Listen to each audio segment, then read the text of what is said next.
Guys उनकी मम्मा ने सोचा कि क्यों ना मैं जो ना अपनी बेटी को, आज संडे है तो मैं ले जाती हूँ वहाँ पे, एसी की हवा थोड़ी ले लेगी।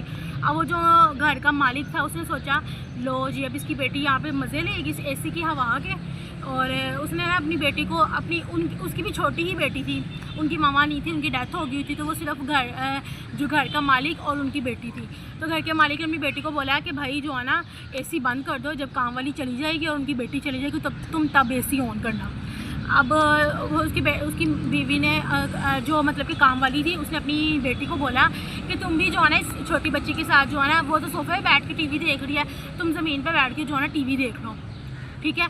तो आगे से उसकी बाप ने जब ये चीज़ ऑब्जर्व की तो उसने अपनी बेटी को कहा कि टीवी बंद कर दो, जब ये काम वाली चली जाएगी, उनकी बेटी चली जाएगी, तो तुम जो है ना अपना टीवी जो है ना चला लेना, अभी ना चलाओ।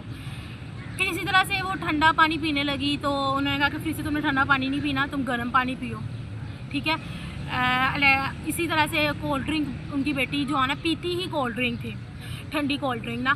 तो एक दफ़ा क्या हुआ कि उसने अपनी कोल्ड ड्रिंक थोड़ी सी जो है ना छोड़ दी कोक की, तो उसने आगे से उसके पापा ने कहा कि ये वेस्ट कर दो। तो जब काम वाली ने देखा कि इसके अंदर आधी कोल्ड ड्रिंक पड़ी है, तो उसने अपनी बेटी को बोला कि तुम कोल्ड ड्रिंक पी लो। तो ये भी चीज़ का उसके बाप ने इतराज़ किया कि यही जो वो पी रही है, उसने पकड़ के वो भी सिंक में फेंक दी। गाइस इस तरह के भी जालिम जो है ना लोग इस दुनिया में पाए जाते हैं, हमारी सोसाइटी में सॉरी पाए जाते हैं, ठीक है।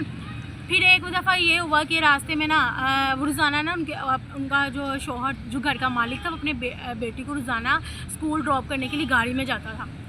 अब हुआ ये कि रास्ते में गर्मी भी फुल शदीद थी, पता नहीं क्या हुआ कि गाड़ी ख़राब हो गई और रास्ते में ख़राब हो गई। इतने में उनकी काम वाली भी उसी सड़क से जा रही थी, तो जब उसने देखा तो उनकी बेटी कहने लगी मुझे बहुत ज़्यादा गर्मी लग रही है, एसी भी आपका नहीं चल रहा, पता नहीं क्या गाड़ी को हो गया।